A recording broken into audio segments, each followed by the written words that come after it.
Hey, if you have seen any of my recent videos at all, you know that I have been suffering. I've really been suffering lately. I'm taking the opportunity now. It's the wee hours of the night, and possibly has to do with when I'm taking medication. I don't know, maybe it's as simple as that. But I wanted to take the opportunity to take advantage of a time when I do feel better. It seems like midday to evening time, with or without provocation, I seem to be struggling the most, and I do the best kind of in the mornings, and then or even in the late night. So right now I'm feeling pretty good. Today was not a good day. Today I was following a compulsion, a very, very dangerous compulsion, same as the 2 days ago. The first one was provoked. Today's was not. I mean, by somebody else. So I'm very afraid of. I have to say I'm very afraid of what I'm very afraid of my actions, because I'm very out of control right now. And once again, I'm going to allude to the video, I think I titled it The Hitman Inside My Head, or The Hitman After Me, or something like that, where I said that there was I felt like I have a hitman inside my head, somebody who's trying to kill me, and it's not me, it's something inside me, which I labeled a hitman. I mean, not truly, literally a hitman, but obviously. But that I feel like it's something inside me that is even working against my wants and my desires and my needs. And I do have this very dark, foreboding feeling that I might not be around much longer. And I don't know if it's intuition or if it's just practically because I keep trying to off myself, or this hitman does. I don't know. But I feel fine right now. I feel good right now. I'm hoping that tomorrow I'm feeling okay. I realize that I have really no safe place. And that, I don't have a safe place to go. To be safe. And that's scary. I wish I had something like that. I don't have people. I have a hard time with relationships. A very hard time. Part of it is autism. Probably not as much as I want to give credit to, but part of it is that. Part of it, I've had that my whole life, and I know that part of it is that. Part of it is just fear that I think everybody feels, and rejection that I have let turn into greater fear. Sort of chase fear, I guess, because I can tell you that I have become very agoraphobic. And if you don't know what that means, basically, at least the way I'm using it, I tend to isolate and stay in my own domain. I stay in my own house. I rarely leave the house. I'm not a true agoraphobic in the sense that crossing the threshold creates anxiety. I can walk out onto my porch. I can walk down from my porch to my car. I don't feel a tremendous drag to stay inside. But at the same time, I think I feel very overwhelmed to go any place, and I feel like there is no friendly place for me to go. but part of it is also going along with, bad experiences, going all the way back to childhood, bad experiences in childhood, a lot of negative input that really messes with your head. Emotional abuse, emotional / psychological abuse. It is devastating in all kinds of ways, and certainly in terms of relationships with other people. And part of the reason that I feel like I don't have a safe place, because I certainly don't have a safe place with family. My safest place is at home here. But, like today, I left to go out into town, and I had very self-injurious thoughts and intent. And right now, I'm so glad I chickened out. And I realized I couldn't go that way. I could not jump. Jumping, I'm not a jumper. Not a jumper. Not going to happen. I'm afraid of heights. Although I have to say, I did enjoy the view. We have the film festival going on, and I went up this really, really, it was a spiral staircase, a metal spiral staircase, and really kind of rickety in some ways, but it was beautiful. It was absolutely beautiful. I was hindered a little bit from the view by the fact that I was actually planning to jump off of it, or at least part of inside my head, something was trying to get me to jump off of it. But I don't think there was a chance in hell that was going to happen. No, that's not my style. That's too messy for me. It's too scary. Too much time to think about it on the way down. Anyway, whatever's going on with me right now, I don't know exactly. Not exactly. I mean, given that things are happening unprovoked some of the time, I do believe it's hormones. I went to my doctor's appointment yesterday. Mostly he gives me pep talks and tries to encourage me, and he's a wonderful doctor, and he's a wonderful person. He's been my greatest ally because he knows me, and he knows my morals. He knows the reality about me that other people may not know when they're busy judging or assuming. And because he's been my doctor for a number of years, and because we've talked a lot. But he has spent a lot of time playing around with trying to get my antidepressants right, and talking about doing stuff with my hormones, with hormone therapies or whatever. But he hasn't done that yet, and I really feel like that's necessary.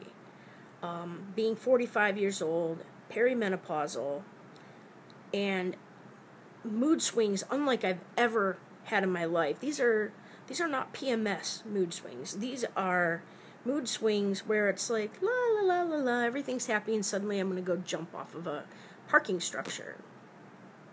And then I'm fine again, and everything's great, and then I'm going to go run out in traffic and not even be afraid when a car comes as close to hitting me.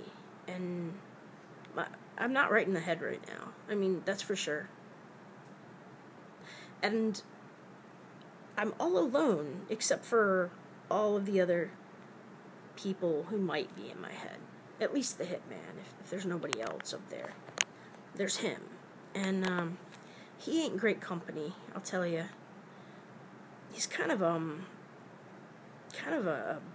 bad company to keep. So, I guess I just wanted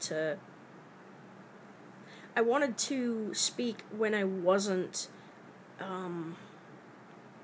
in a psychotic state, which I am quite a bit right now, and I'm sure scares people. It scares the hell out of me.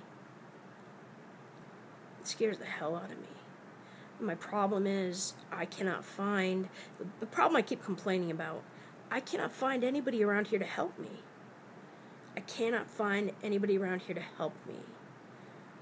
The agencies that are supposed to help me with more than just that, in fact, mostly more than just that, I can't get them to do their job because I think partly it's hard to deduce exactly what it is they need to do, but I've ticked them off, you know? I mean, I've ticked off individuals in each place, in each agency. If you tick off an individual, a lot of them, the way that I somehow take control from them. I don't mean to, I don't know if it's really I'm taking control for them or I'm resisting letting them take control over me. Because sometimes that's the problem. People try to control me and I resist. Usually, at first, I let them have control, so they get comfortable having control over me, and then my frustration builds and builds and builds, and then I snap. And then I'm not willing to let them have control over me anymore. This is the case that happened with my housekeeper, whom I just fired yesterday, and then she claimed she was going to, press charges against me for assault, of throwing a plastic pop bottle into her car and hitting her leg and causing an itty-bitty little teeny-weeny tiny bruise that looked more like a hickey on her ankle than a bruise. But it was all about control. And I'm very vulnerable. People need me because they need somebody to control. She was devastated to be fired by me because she said, I need her. But what she meant was she needs me. She needs to control somebody, to feel control in her own life.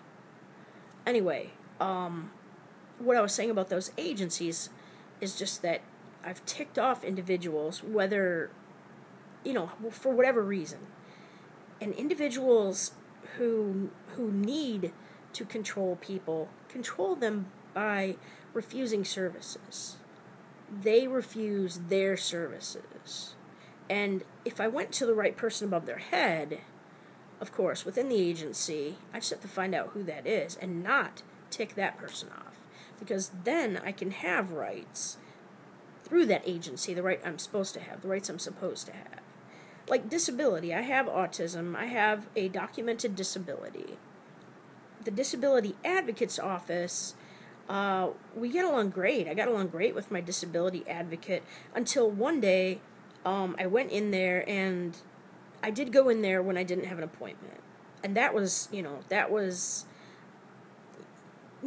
my fault. I mean, I was upset. I went in there. She called me into her office and then proceeded to, keep interrupting me anytime I started to say something.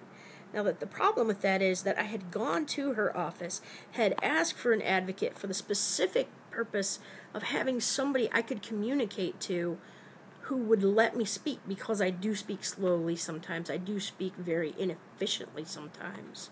It's easier for me in videos. Videos have been my savior, in a sense, because I can communicate outwardly. When I'm not receiving emotional reactions back and not knowing how to deal with them and getting frustrated. It's all one way. I'm just talking at you. I'm not talking with you. I'm really talking at you. Which isn't a great way to be. That's really the only way I can converse comfortably. And it isn't always. It's just with certain people who need to control. But those people are the people who migrate to those positions where they have control. So, those are the people who refuse me services. But like I said, if I could get to the right people above them and find somebody, whom I hadn't ticked off yet, somebody who doesn't need to control, and those people are out there, then things should be okay. I lose sight of that fact a lot. I see the world as an enemy. I see the world as enemies all around, because I am so vulnerable and I am so easy to control that there's always somebody willing to do it. There's always somebody willing, ready, willing, able, and happy to control me and order me around and tell me what to do and tell me, you know, what I'm supposed to do in my life and what I'm not allowed to do in my life. And I hate that. It's not right. It's not supposed to happen that way. But it does. And until I can learn to never let that happen, to stop it from happening in the first place, I'm going to be a victim. I'm going to be suffering. I'm going to be controlled. And then I'm going to explode with anger when I can't take it anymore. That's a good lesson for us all, actually. And I've been reading this book by Serge Kahili King, Healing Relationships, suggested to me by a friend. I bought it years ago on his recommendation, but I never really read it because you know how it is. I mean, you have all these books, and it's like, yeah, I don't really want to commit the time to a book that isn't going to be relevant. Boy, was I wrong. This book is so relevant. This book is incredibly relevant. I started reading it, and no kidding, I'm like highlighting this thing because I'm highlighting through it and underlining because so much of it is so pertinent. And there's a segment of it, actually, that talks about, well, everything that it talks about is just, I mean, it's so on point with the struggles that I have and the struggles that a lot of us have. I just want to read this one paragraph, and it's about pretty much it's about fear, and it's I'll read it to you. Okay. Every time you act out of fear, you reinforce the fear. Every time you do something to avoid criticism, you increase the fear of criticism until it's running your life. And if that's what's running your life, you are not a free person. You are no longer doing things out of choice. You're doing things because the masters all around you are telling you what to do. It's time to get your freedom back. No one has the right to be your judge. Unless you do something illegal, and then of course the judge gets to be your judge. But not your parents. Your parents don't get to judge you. And nobody else does either. No one has that right. Although a lot of people will try and assume it because unconsciously or subconsciously or not, they are trying to be your parent. People judge. People control. And that's what you got to fight against. That's my struggle in life, is that I'm so easy to control that people just do it naturally. I'm subservient sometimes. I remember when I was, I grew up subservient. I grew up terrified of my mother. I grew up knowing that I wasn't allowed to cross her. As a teenager, I never got to break the boundaries of that power of hers and her incredible need for control and obedience. And I never did break free of her, and I am still enslaved to her. And she owns me. My mother owns me in some ways. So, and other people do too, because I let them control me. And then when I can't take it anymore, then I get riled and then I explode, and then then they hate me because I'm just this, suddenly this person they can't control anymore. My brother, maybe most of all, my brother still tries to control me. My brother still, when I was little, he could do that, he could get me to agree with him about anything. Now I have my own opinions. I'm not allowed to have my own opinions around my brother. If I don't agree with my brother and his opinions, or if I don't do what he demands of me, he will become angry. And then we have this whole sibling rivalry thing going. But it ends up always ends up with my brother and my mother not speaking to me. Both of them are shunning me. They're angry with me the entire time we're all together. I'm suffering, hurting. Sometimes I'm sulking and afraid to even be around them, mostly. Or, like I did in 2009, I tried to drive my car into a tree. I'll show them, I'll kill myself, and you know what? They still wouldn't blame themselves. They would just see me as... I actually have no idea what they would do, but, I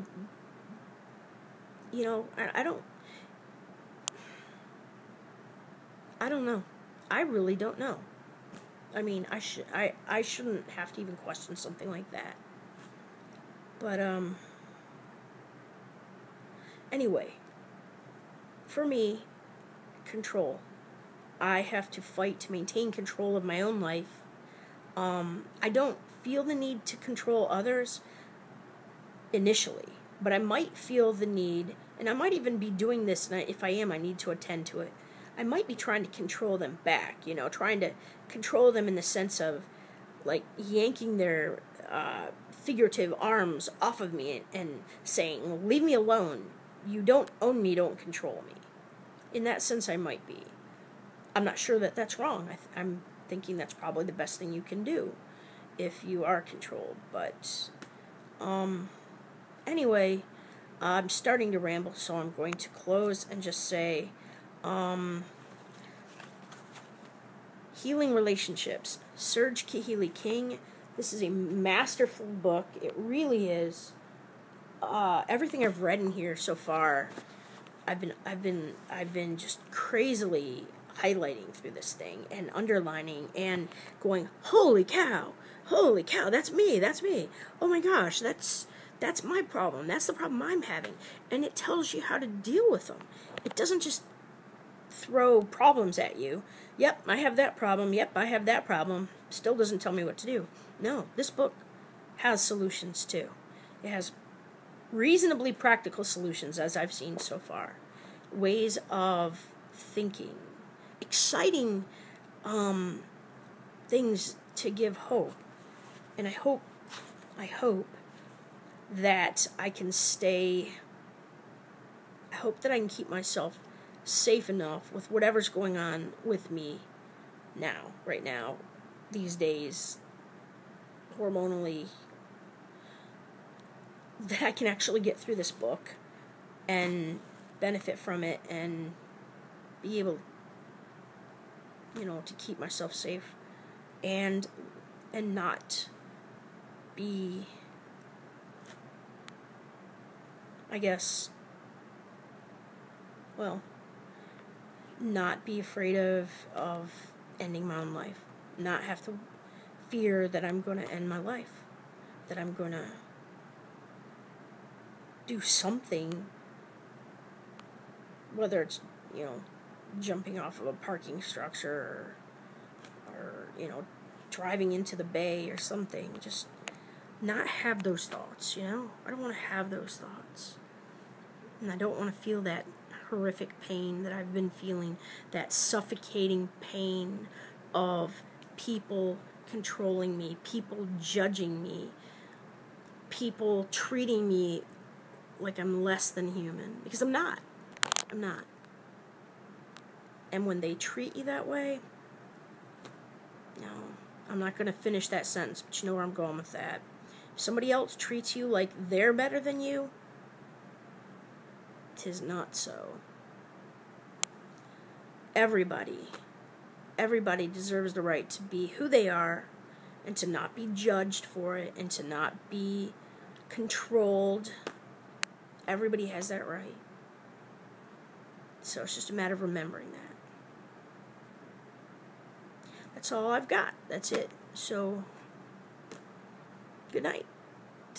And see you next time, hopefully.